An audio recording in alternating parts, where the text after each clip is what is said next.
paz do Senhor Jesus. Graças a Deus pela oportunidade que o Senhor tem nos concedido. É sempre maravilhoso nós estarmos buscando nele a cada dia uma mudança para a nossa vida. Isso nos habilita a cada dia, traz para nós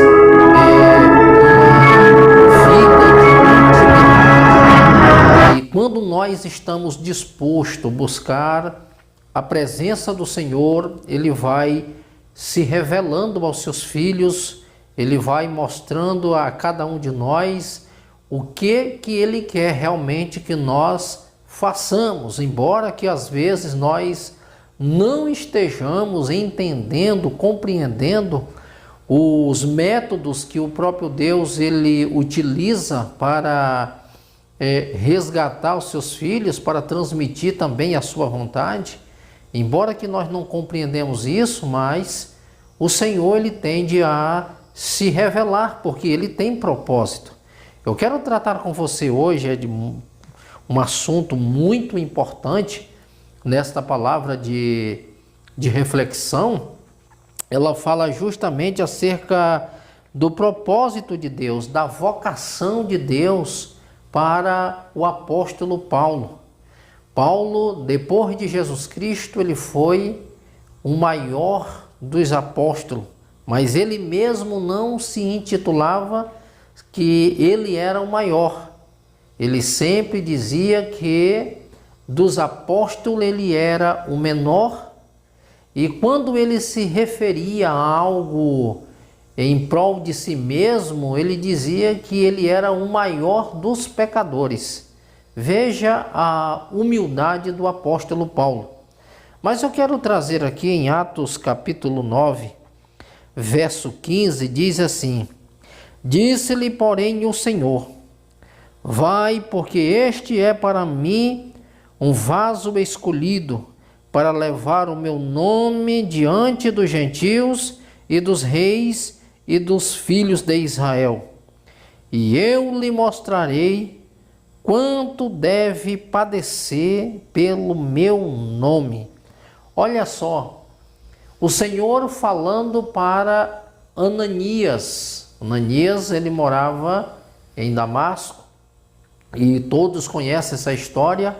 Paulo ia para Damasco porque recebeu carta dos sacerdotes, ele ia em busca de prender os cristãos. Após eles ter matado Estevão, e a Bíblia diz que Saulo, ainda respirando a morte de Estevão, recebeu cartas dos sacerdotes e ia para Damasco. Mas um episódio inusitado aconteceu. Paulo, antes de chegar em Damasco, o Senhor Jesus se apresenta, aparece para ele em uma visão, quando ele está ali no chão, e ele ouve aquela voz do céu dizendo: Saulo, Saulo, por que tu me persegues? E ele diz: Quem és tu, Senhor? Ele diz: Eu sou Jesus, a quem tu persegues.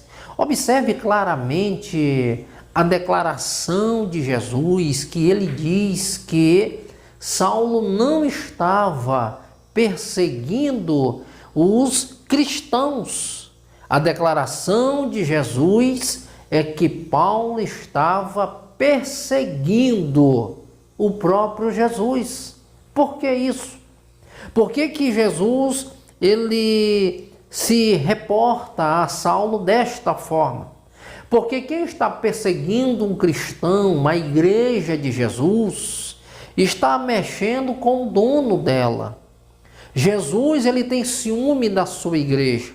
Jesus, ele vela pelos seus filhos. Ele guarda os seus filhos, ele protege como o pai protege um filho.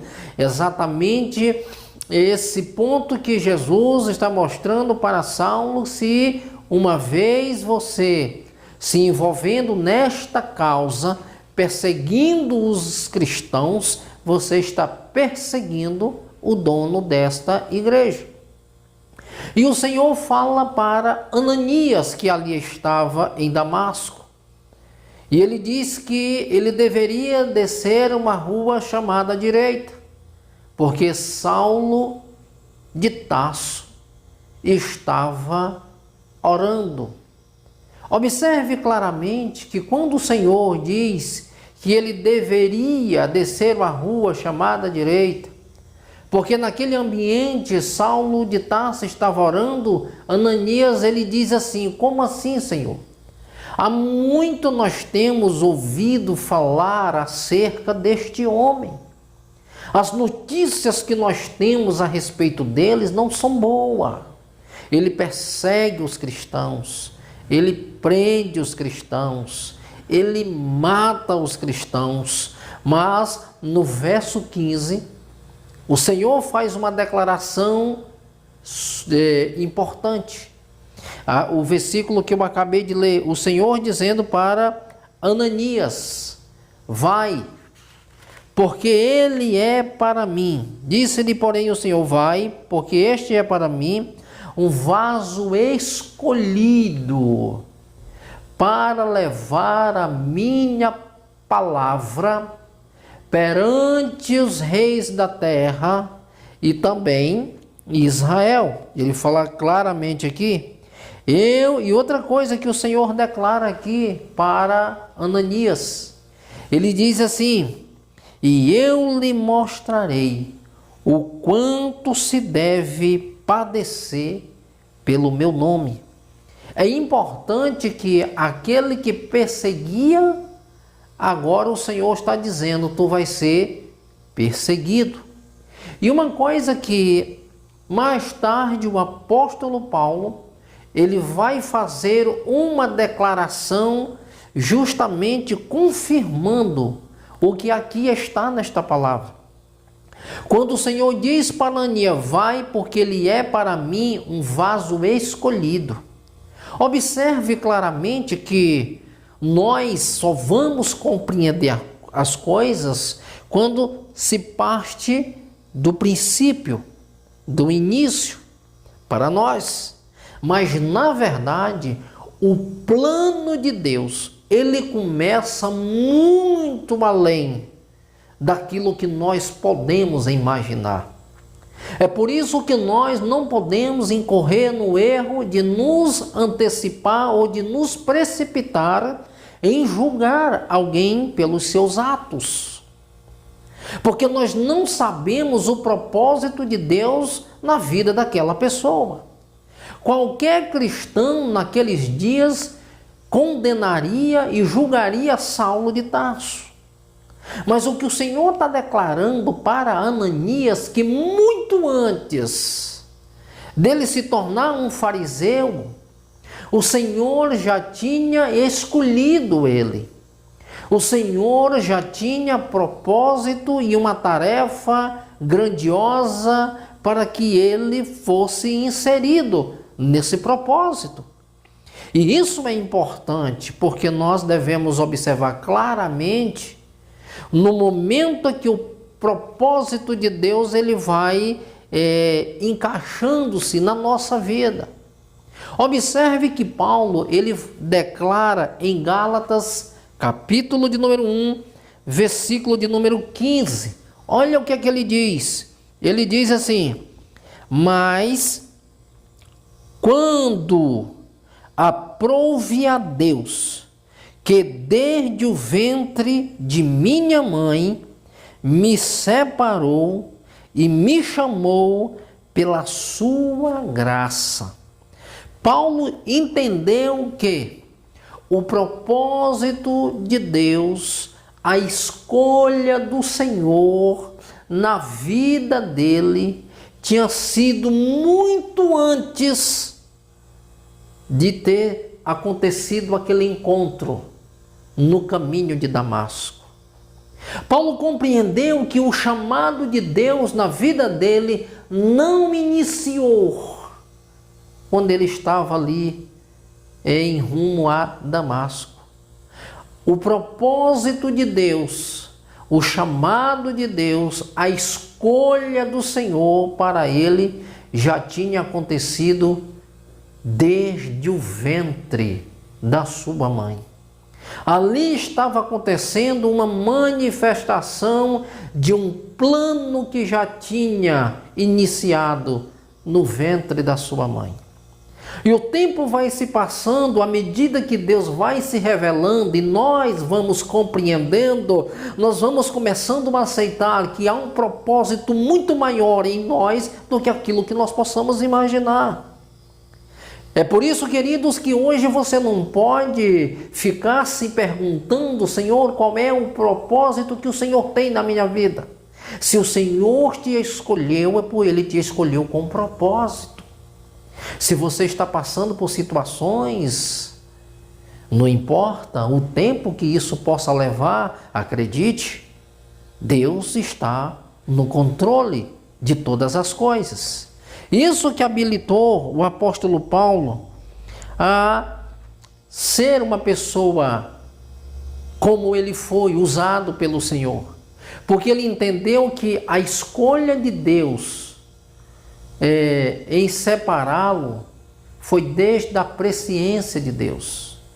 Isso é importante, que foi muito além daquilo que Paulo poderia imaginar. A escolha foi na presciência de Deus. Deus escolheu muito antes que você existisse, antes que fosse formado. Foi isso que ele disse para o profeta Jeremias, quando ele disse que ele não sabia falar, que ele não era da escola de profeta. E o Senhor disse: Jeremias, eu te chamei, eu te escolhi, eu te coloquei como profeta perante as nações quando tu ainda eras informe. O Senhor está dizendo quando você ainda não tinha sido gerado, quando você ainda não tinha forma, eu te separei, te escolhi e te coloquei como profeta. O Senhor nos escolhe na sua presciência. E no desenrolar das coisas, o propósito vai se cumprindo. Nós existimos para um propósito. Basta que nós venhamos atentar para esse propósito e nós venhamos nos encaixar para que o nome do Senhor seja glorificado na nossa vida. É por isso que o apóstolo Paulo, escrevendo aos irmãos de Éfeso, ele diz que nós fomos constituídos para o louvor da sua glória. Isso é maravilhoso. O Senhor nos constituiu para o louvor da sua glória. Por quê? Porque Deus nos escolhe na sua presciência. Uma outra coisa importante que eu quero tratar com você, que o ministério do apóstolo Paulo foi na plenitude do Espírito.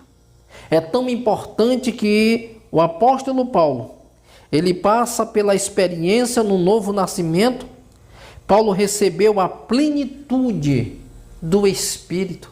Isso é grandioso. Quando Paulo, você vai ver isso em Atos capítulo 9, o verso de número 17. Quando Ananias, ele batiza o apóstolo Paulo e diz: e Ananias foi e entrou na casa, e impondo-lhe as mãos, disse: irmão Saulo, o Senhor Jesus, que te apareceu no caminho por onde vinhas, me enviou para que tornes a ver e seja cheio do Espírito Santo. Isso é grandioso. É por isso que o apóstolo Paulo, ele foi agora, como diz a palavra do Senhor, ele recebeu a plenitude do Espírito Santo. Ele foi cheio do Espírito Santo. Um cristão que tem propósito, um cristão que acredita no ministério que Deus deu a ele, ele vive, ele anda, ele prega no Espírito. Por quê? porque é o Espírito Santo que incapacita, é o Espírito Santo que habilita, é o Espírito Santo que nos conduz nesta caminhada, é o Espírito Santo que vai nos guiando, porque a palavra de Deus diz que aquele que é nascido de Deus, ele é guiado pelo Espírito Santo. Só possamos conseguir